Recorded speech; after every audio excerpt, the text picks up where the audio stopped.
Vamos a la bendita palabra de nuestro Señor en la mañana de hoy. Para ello les pido por favor que abran sus Biblias en el capítulo 16 de Mateo capítulo número 16, versículo 24. Mateo 16, 24. Son palabras del Señor Jesucristo, son palabras solemnes. Me dice: entonces Jesús dijo a sus discípulos, tremendas palabras: si alguno quiere venir en pos de mí, niéguese a sí mismo y tome su cruz y sígame. Repito, palabras de Jesús: si alguno, del Señor Jesucristo, si alguno quiere venir en pos de mí, niéguese a sí mismo y tome su cruz y sígame. El título que nosotros tenemos para la mañana de hoy, queridos amigos y hermanos, sencillamente es siendo verdaderos discípulos. Siendo verdaderos discípulos. Es un tema importante, considero yo, basado en el hecho que el discipulado en la iglesia de hoy es algo totalmente diferente. Las personas llaman discípulos a quienes son entrenados por el pastor. Venga, yo le hago un discipulado. Vamos a comenzar este discipulado. Amados, dejemos en claro desde ahora que no hay patrón mayor que el de la persona de Cristo. Por lo tanto, todo el discipulado lo tenemos que definir es en términos de la vida de Cristo, de la conducta de Cristo y de la palabra de Cristo. Eso lo debemos dejar en claro. El discipulado es el hecho de que nosotros estemos imitando en todo a la persona de Cristo. Ese es el estándar del discipulado. Debemos ser discípulos. Y hoy, Dios mediante, espero explicar este punto de una manera clara. Pero quiero comenzar moviendo sus mentes con un par de cosas. Las personas en esta sociedad quieren progresar y no hay nada de malo en ello, absolutamente nada de malo en ello. En el trabajo las personas quieren ascender, en el trabajo las personas quieren tener un trabajo mejor remunerado, eso está bien. En la sociedad nosotros queremos, si tenemos la oportunidad, quizás de vivir en una parte mejor, o quizás de hacerle unas pequeñas reparaciones a la pared, como lo pueden ver, o vivir mejor, que el ambiente de vida sea mejor. Y tampoco hay problema en ello. Los deportistas quieren ser mejores. Los deportistas quieren entrenar, quieren batir su récord, son competitivos y tienen que estar entrenando porque siempre quieren ser mejores. ¿Por qué muchos cristianos no son así? Quizás, ¿por qué tú no eres así? ¿Quieres progresar en el trabajo? ¿Quieres ganar más dinero en el trabajo? ¿Quieres vivir mejor? Pero como discípulo no quieres comprometerte con Cristo. Pero como parte de la iglesia de Cristo no quieres sacrificarte por ella. ¿Cómo es eso posible? ¿Cómo es posible que las personas vivan queriendo ser mejores en casa, queriendo ser mejores en su trabajo, pero dentro de la iglesia tú no veas ningún tipo de progreso? Amados, los discípulos cristianos están siempre avanzando en pos de su maestro.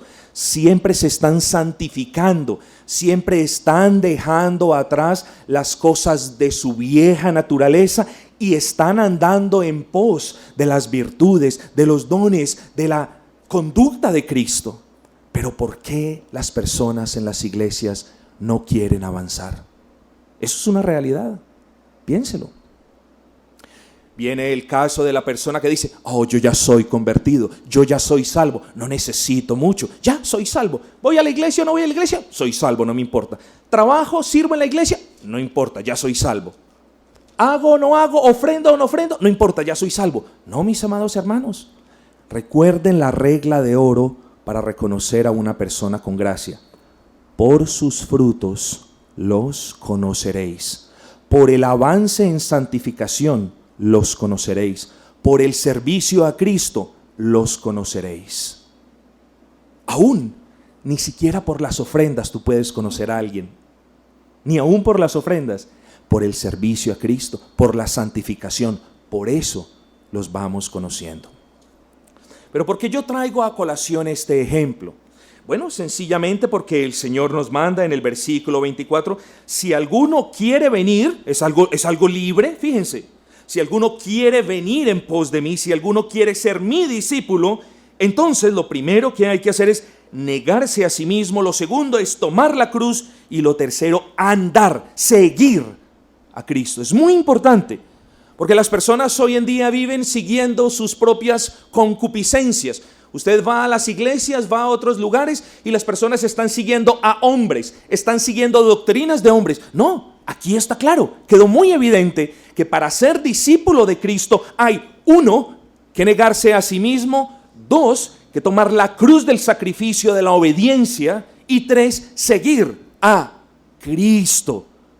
No puede haber entonces, quiero dejar en claro, no puede haber entonces un discípulo que no esté imitando a Cristo y tampoco puede haber un discípulo que no esté cargando su cruz y sirviendo a Cristo. Y yo me pregunto y les pregunto si es que somos discípulos de Cristo. No salten, se lo ruego, diciendo, sí, yo lo soy. Bueno, si usted lo es, gloria al Señor, yo me alegro, porque yo no estoy aquí para persuadirlo de que no lo es. Yo estoy aquí simplemente para mostrarle con la Escritura abierta las marcas, las señales de gracia de un verdadero discípulo cristiano. Regresemos al versículo 18, mis queridos hermanos. Y yo también te digo, son palabras de Cristo, que tú eres Petros, y sobre esta Petra edificaré mi iglesia. Son palabras distintas y las puertas del Hades no prevalecerán contra ella. La semana pasada estudiamos ese versículo. ¿Sobre qué entonces está edificada la iglesia de Cristo? Sobre la piedra angular que es Cristo mismo. Claro que sí, no lo podemos negar. Pero en este versículo es evidente que también podemos derivar que la iglesia está fundada sobre la verdad que acababa de proclamar Pedro. ¿Cuál es esa verdad? Señor, tú eres el Cristo, el Hijo del Dios vivo. Entonces, la iglesia está fundada sobre Cristo, que es la piedra angular. Sin la piedra angular no pueden haber cimientos. Sin la piedra angular el edificio no se sostiene. Pero también a la luz de ese versículo es necesario afirmar que la iglesia está fundada en la verdad. No puede haber iglesia sin Cristo como piedra angular, pero tampoco puede haber iglesia sin la verdad de Cristo. Y eso lo vamos a tocar en la conferencia también. En un mundo donde todo es un relativismo moral. Bueno, eso es pecado para ti. Eso no importa. Ven a la iglesia, continúa dando ofrendas, que eso no es pecado. No, es pecado si lo dice la palabra. Y yo no puedo ponerme en el negocio de ser una persona que les engañe con dulces palabras, haciéndoles creer que no hay pecado, cuando sí hay pecado. Al pecado hay que llamarlo pecado. Al pecado hay que llamarlo ofensa en contra de la ley de Dios. Al pecado hay que llamarlo algo aborrecible, sea de pensamiento, sea de palabra o sea de conducta. Pero no podemos minimizar ni mimetizar el pecado. Entonces, la verdad es la que nos une. La verdad, la confesión que hizo Pedro de que el Cristo, de que en la persona de Cristo y solo en Él hay salvación, pero también las otras verdades apostólicas están allí incluidas. Así que la verdad, sin lugar a dudas, es la que nos tiene unidos. Versículo 19, y a ti. Entonces fíjense, dice, yo ciertamente, es como estoy parafraseando, yo ciertamente te digo que tú eres Petros, y sobre esta Petra edificaré mi iglesia. Y ahora miren lo evidente de cómo el Señor Jesucristo cambia el foco de la conversación de Petro y Petras a Pedro en específico. Y esto nos debe enseñar que en el versículo 18, el Señor Jesucristo no se estaba refiriendo a Pedro. Dice, y yo también te digo que tú eres Pedro, y sobre esta roca, sobre esta verdad que tú acabas de confesar, edificaré mi iglesia y las puertas del infierno no prevalecerán contra ella. Ahora sí, esto es una alusión directa. Y a ti. En el versículo 18 Cristo no dijo, y sobre ti edificaré mi iglesia. Bien lo hubiese podido decir, porque en el 19 sí fue específico y dijo, y a ti. Ahí sí no tenemos escapatoria. Y a ti, Petros, te daré las llaves del reino del cielo, y todo lo que atares en la tierra será atado en los cielos, y todo lo que desatares en la tierra será desatado en los cielos. 3 cosas me es resaltar. Amados, yo sé que entre ustedes hay amigos católicos. Por favor, yo no vengo aquí a ofenderlos, yo vengo aquí a explicar una realidad. Se los puedo probar en la Escritura, puedo dialogar con ustedes si lo desean en otras ocasiones, me puedo reunir con ustedes. Así que nunca nos vean a nosotros como estamos atacando la religión católica. No lo estamos haciendo, estamos exponiendo la verdad, pero hay 3 cosas que me es necesario decir. ¿Por qué? Se los voy a decir por qué. El pilar de la Iglesia Católica se fundamenta en la mala interpretación exegética de los versículos 18 y 19. La Iglesia Católica, por así decirlo, su fortaleza yace en la interpretación que le dan a los versículos 18 y 19. En el versículo 18, para los amigos católicos, o más bien, para los dirigentes de esta iglesia, el versículo 18 para ellos dice, y tú eres Pedro, y sobre ti, Pedro, edificaré mi iglesia. Bueno, es imposible que eso haya sido dicho por el Señor en virtud de toda la doctrina de la Biblia y de las cosas que dialogábamos la semana pasada. Entonces ese es el primer punto. Roma quiso ver a Pedro como el fundamento. Yo me preguntaría por qué ellos creen de esa manera. ¿Cómo una iglesia fundamentada en un hombre podía resistir las puertas del infierno? Es imposible. Recuerden las palabras de nuestro Señor Jesucristo a Pedro. Pedro, Satanás os ha pedido para zarandearos, pero yo he rogado al Padre para que la fe nunca te falte. Si Cristo nos ruega al Padre en nombre de Pedro, Pedro se viene al suelo. Pero Cristo rogó, por lo tanto Pedro permaneció. No es posible en lo absoluto que nosotros podamos aún estarnos acercando a que Pedro es el fundamento sobre el cual la Iglesia Católica fue levantada. No es. Amigo, y en caso de que usted lo vea de esa manera, ¿cómo usted puede confiar en una iglesia fundamentada sobre un hombre falible? No, la iglesia está fundamentada sobre Cristo. Es el Dios, es la segunda persona de la Trinidad. Es igual en poder, en honor y en gloria al Padre. Solamente Él puede cargar el peso de la iglesia, solamente Él puede pagar el precio por cada uno de quienes forman la iglesia. No un hombre, no una persona mortal, no una persona que también tenía que ser redimida. Entonces, en primer lugar, Roma quiso ver a Pedro como fundamento.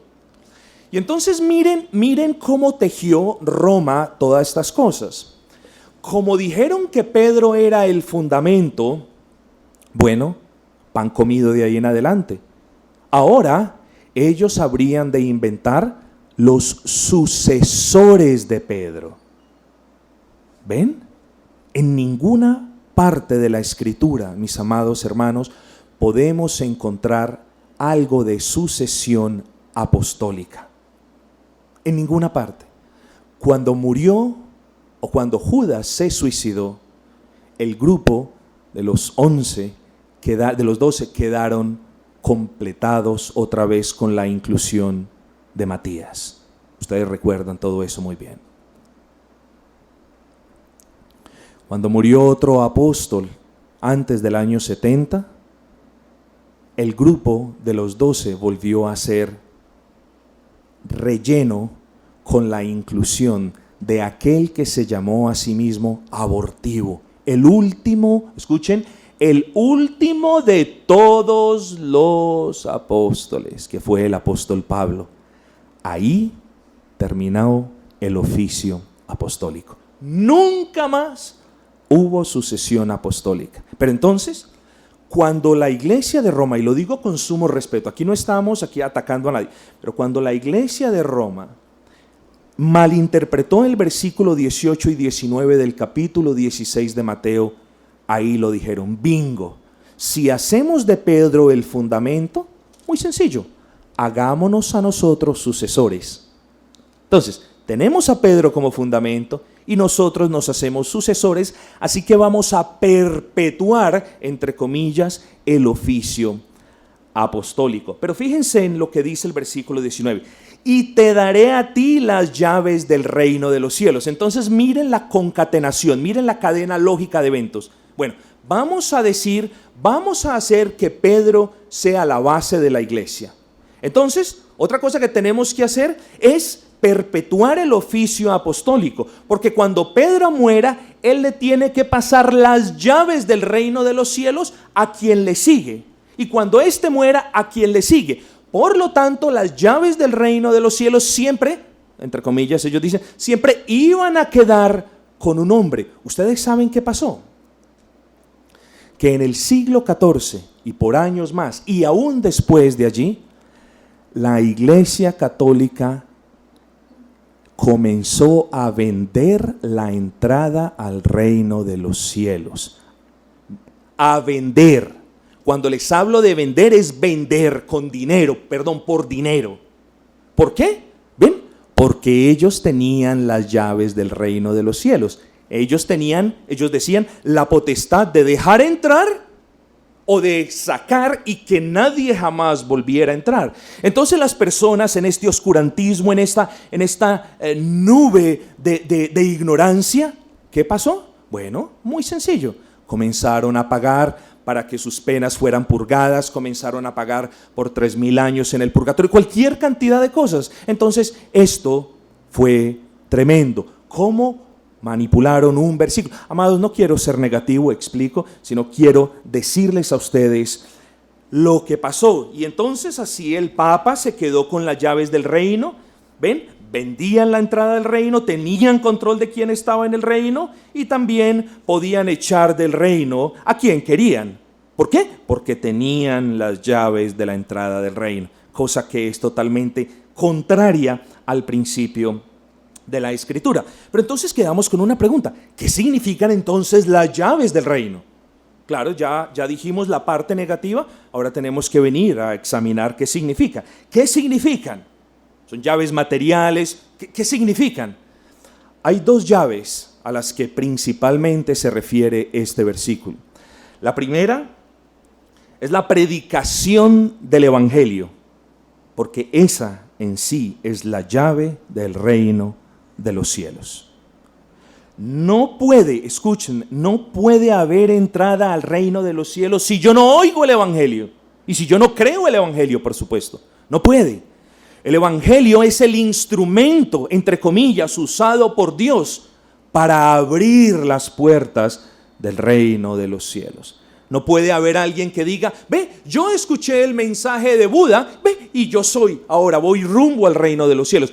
Yo me relajé en la India y medité con los monjes budistas por 2 meses y voy para el reino de los cielos. No, es el Evangelio de Cristo una de las llaves a las que hace referencia en este lugar. ¿Y qué hizo Pedro? Podemos ver Pedro en el libro de Hechos de los Apóstoles, donde tomó la vocería en Pentecostés y donde hubo 3,000 convertidos. Y cómo Pedro fue encarcelado junto con Juan, y cómo salieron y hubo gran oposición y volvió a predicar, y dice la Escritura en el capítulo 4, y hubo 5,000 convertidos. Esto es, contando los 3,000 que ya habían sido convertidos.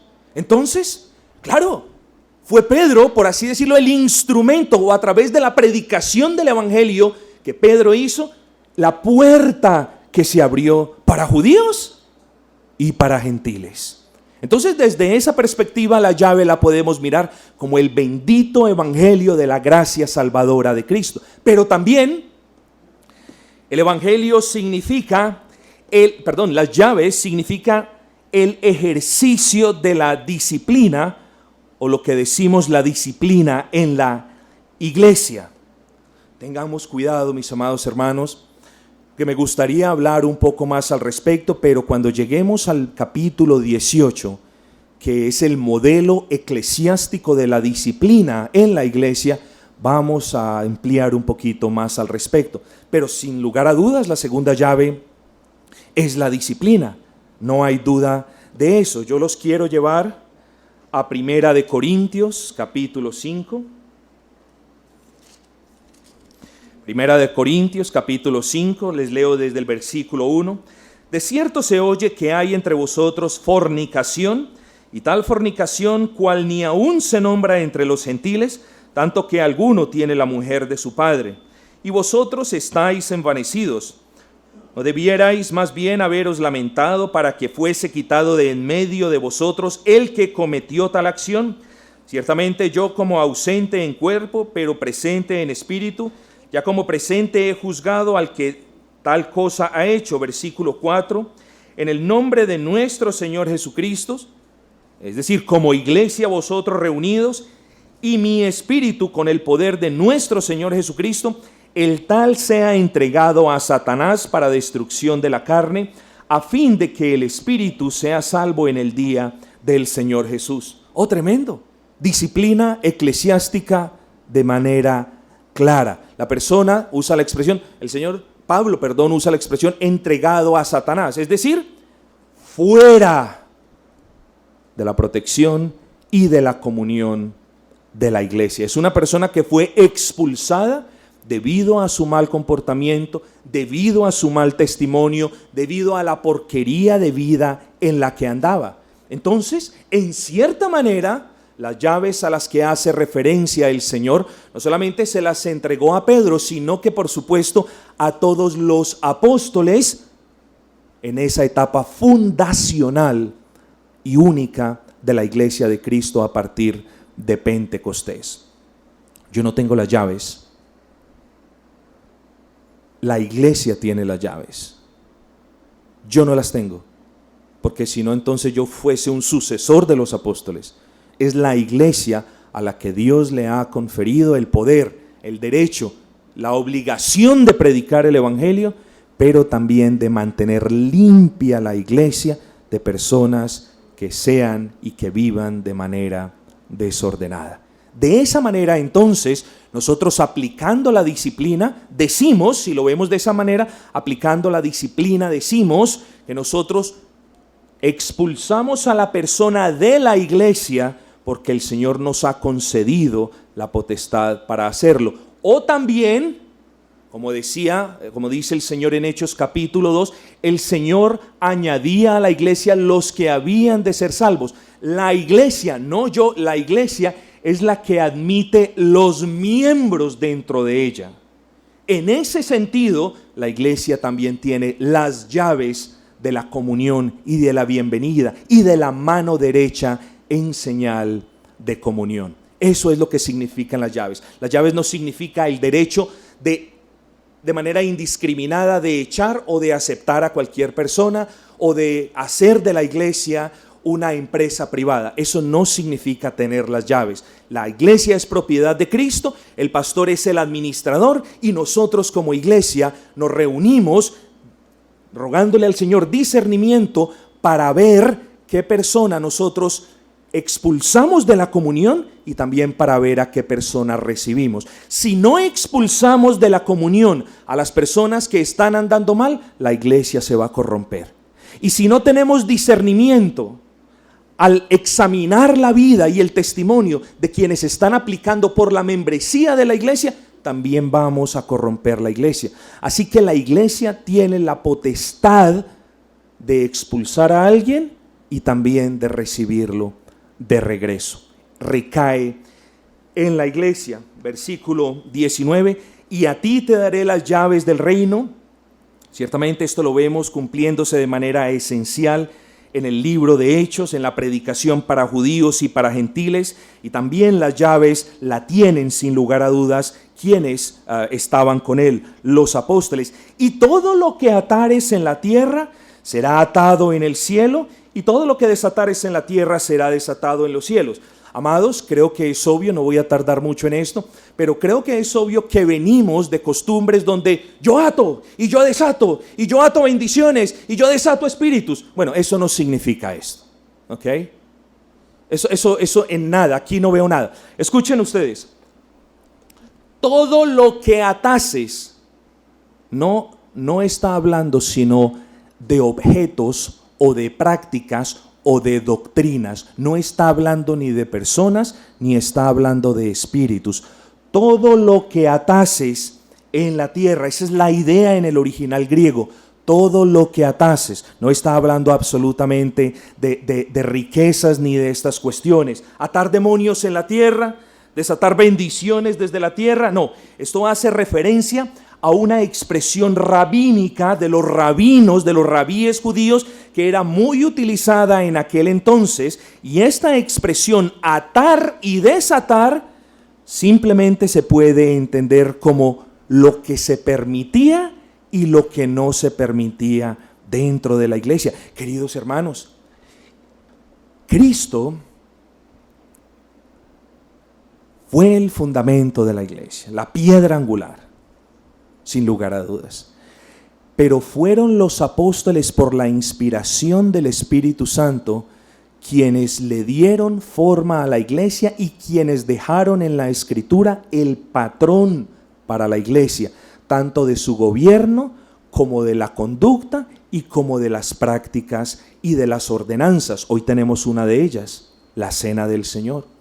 Entonces, lo que a este versículo se refiere es que los apóstoles tendrían la potestad para ordenar la iglesia, claro está, inspirados, y para quitar de la iglesia ciertas cosas. Y yo creo que el ejemplo más maravilloso lo encontramos cuando los apóstoles dijeron, o cuando Pedro se dio cuenta en casa de Cornelio: ciertamente, Señor, ahora sabemos que tú no haces acepciones de personas. Nos podemos dar cuenta de esta gran verdad cuando los apóstoles permitieron que las personas comiesen otro tipo de comidas. Hicieron advertencias, sí, pero las personas dijeron: ustedes ahora son libres en Cristo. Ustedes ahora tienen la libertad, así que no se peguen de nuevo a los rudimentos de la ley ceremonial. Unas cosas ataron, otras cosas desataron. Quiere decir, unas cosas permitieron y otras cosas no permitieron.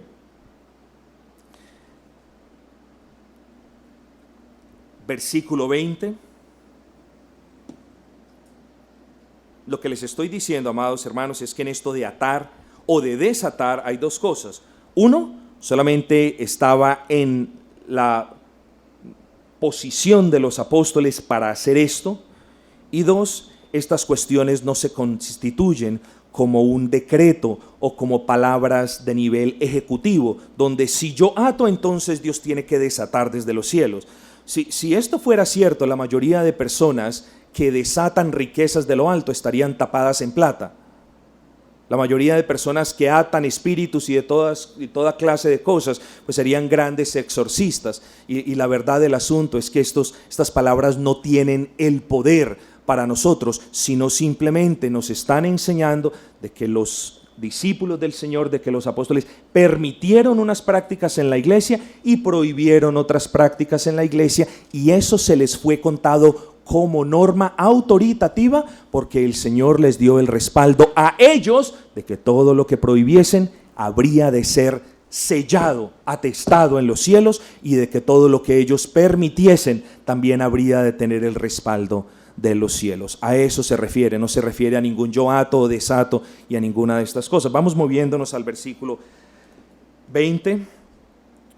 Entonces mandó a sus discípulos a que a nadie dijesen que él era el Cristo. Muchos de ustedes quizás son perplejos porque dicen: pero ¿por qué no?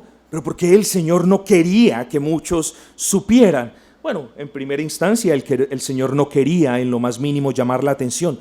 Amados, ustedes no se deben olvidar que Cristo vino como siervo, resucitó, nunca dejó de ser rey, sacerdote y profeta. Siempre cumplió estos oficios, pero Cristo vino como siervo, mis amados hermanos, y regresará como rey. No había en Cristo el más mínimo de los deseos de ser conocido, en especial conocido por alguien que Él no era. Él era el Mesías, el Salvador de Israel, pero las personas no tenían fe en Él, no creían en Él, no podían entender la idea de un Mesías que muriese y que después resucitase. No, querían la salvación, querían que la opresión de los romanos, que esa carga que estaban imponiendo, querían que fuera liberada, querían que fuese removida. Eso era para ellos el Mesías, el libertador. A punta de espada vamos a ser librados, creían ellos. No, ese no era el oficio de nuestro Señor Jesucristo. Entonces no quería que le dijeran a nadie, simplemente para no exasperar ánimos. El Señor bien lo dice en más de una ocasión: mi tiempo aún no ha llegado. Además, el Señor no quería mover a personas a que confiaran en Él como un salvador político. Oh no,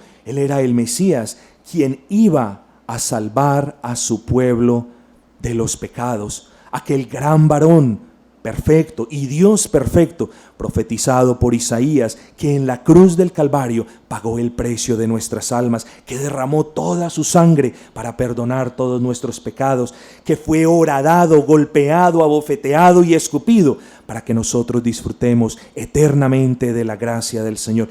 Ese Cristo no tenía deseo de ser notado. Cuando usted vea a una persona que quiera ser el centro de atención, cuando usted vea a una persona que siempre busque llamar la atención, créame, querido hermano, que esa persona no está reflejando las virtudes de Cristo. Pero en este entorno en particular, el Señor decía: no se lo digan a nadie. Los que van a creer, van a creer. Y aquellos que no van a creer, ni aún viéndome, como ya lo vimos en capítulos pasados, van a creer.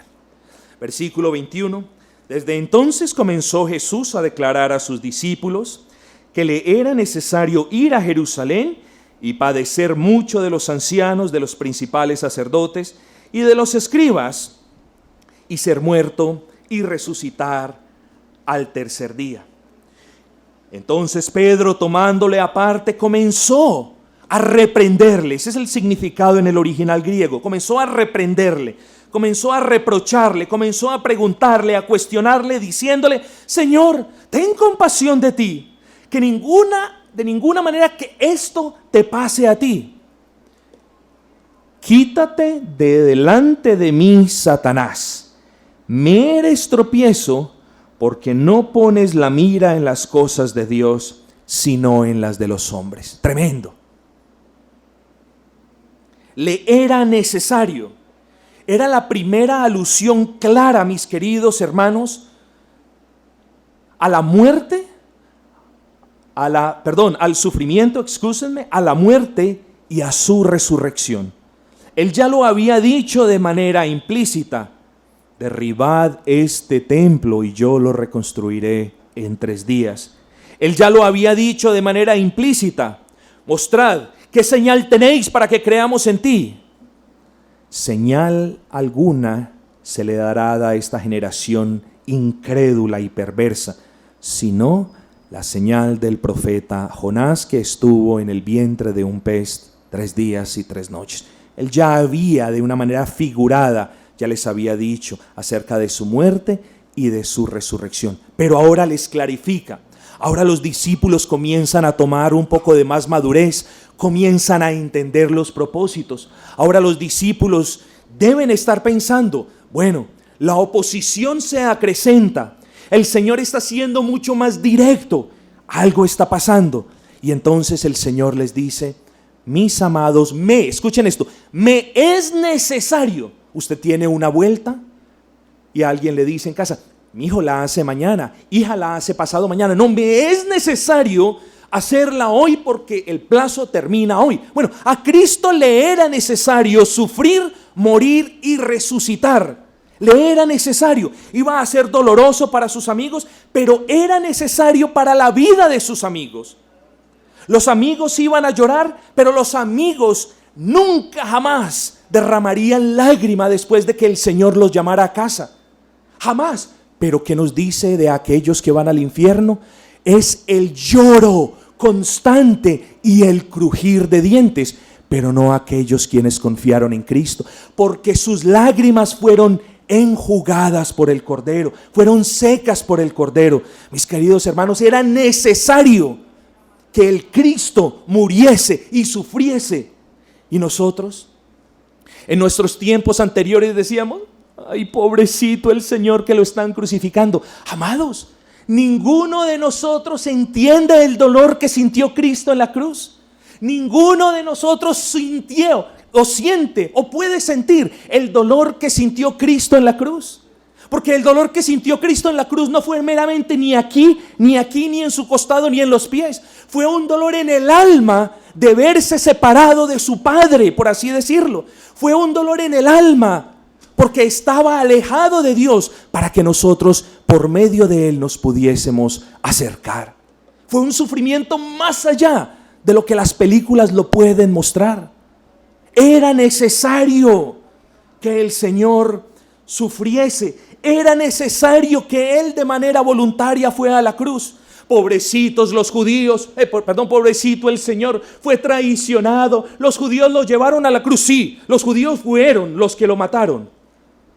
En aparente debilidad, porque el Señor se entregó de manera libre y voluntaria. Si el sacrificio de Cristo no hubiese sido de manera libre y voluntaria, no hubiese contado para justicia. ¿Por qué?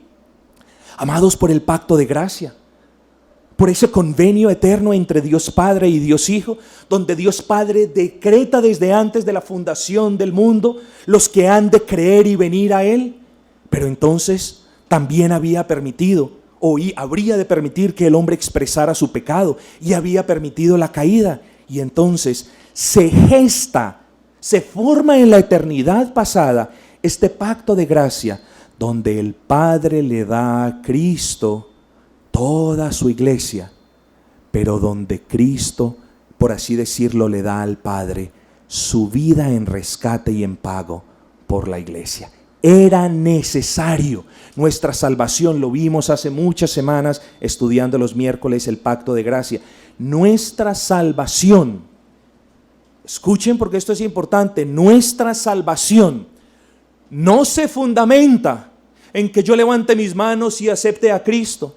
No se fundamenta mucho menos en las obras que yo pueda hacer. La salvación de un creyente reposa en la palabra inquebrantable del Dios vivo, que juró por sí mismo salvar a aquellos por quienes Cristo pagó su precio. Ahí se fundamenta la salvación del creyente, queridos hermanos. Por eso la seguridad de la salvación es imperturbable, porque Dios, cuando juró salvar a su iglesia, sabemos que Dios no es hombre para que mienta, ni hijo de hombre para que se arrepienta. Amados, era necesario entonces entregarse de manera voluntaria. Era necesario que el justo, que Cristo, quien vivió de manera perfecta, muriese por usted que es injusto y por mí que soy injusto. Era necesario. Si el justo no hubiese pagado el precio, yo me quedo como injusto en el infierno. Pero era necesario que el justo subiese de manera voluntaria al Calvario para pagar con su vida el precio de la mía. Era necesario que el Dios de vida diese su vida para que nosotros no perdiésemos la nuestra. Era necesario. Si Cristo no va a la cruz del Calvario, no hay salvación.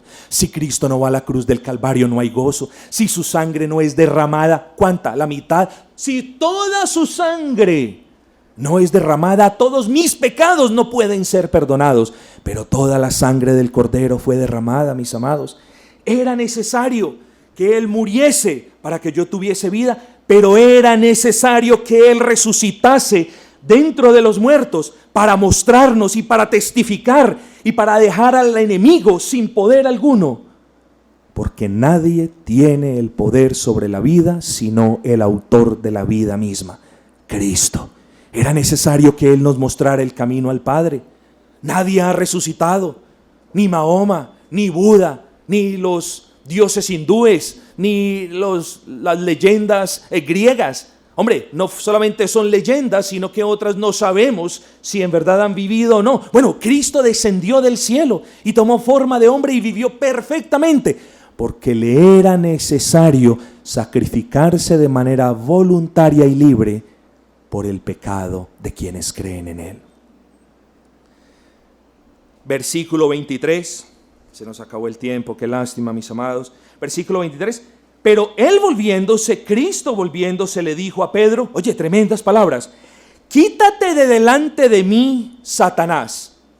Oigan, ¿cómo puede ser la iglesia de Cristo fundada sobre alguien que es influenciado por Satanás? Esta también es la respuesta, no puede.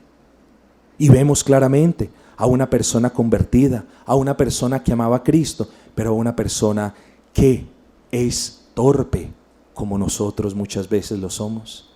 Quítate de delante de mí, Satanás. Es imposible que Pedro haya sido entonces comisionado por Cristo para ser el fundamento de la iglesia. Es totalmente inconcebible. No cabe, y se los digo con respeto, no cabe en la mente, ni aun que conozca mucha exégesis y mucha Biblia, no cabe en la mente de ninguna persona. Fíjense en ustedes, Pedro fue usado por Satanás. Y existe una mala costumbre de creer que nosotros nunca somos usados por Satanás. Los que son usados por Satanás son todos ustedes. Yo no, nunca. ¿Cuán a menudo los creyentes son usados por Satanás para desviar a otros creyentes hacia caminos que no son avalados por Cristo en su palabra? Repito, ¿cuán a menudo algunos creyentes son usados por Satanás para desviar del camino de santidad, para desviar del camino de piedad, para desviar del camino del verdadero discipulado a aquellos que están en la iglesia? Amados, me toca concluir y ni siquiera tocamos el punto que quería tocar, pero ya dentro de 8 días continuamos, Dios mediante.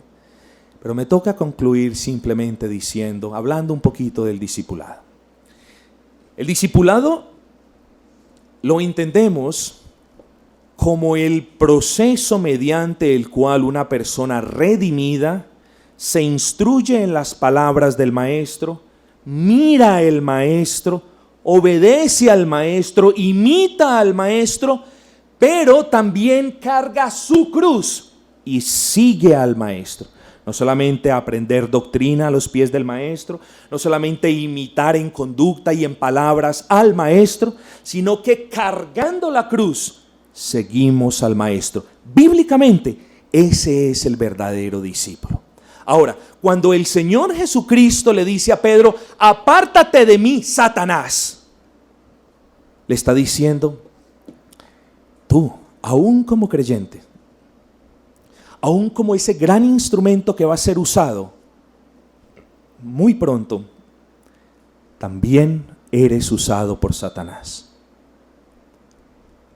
Amados, alguien es usado por Satanás dentro de la iglesia cuando en vez de alentar a otros, cuando en vez de edificar a otros, cuando en vez de exhortar a otros, cuando en vez de con su vida y testimonio alentar a otros, hace lo opuesto.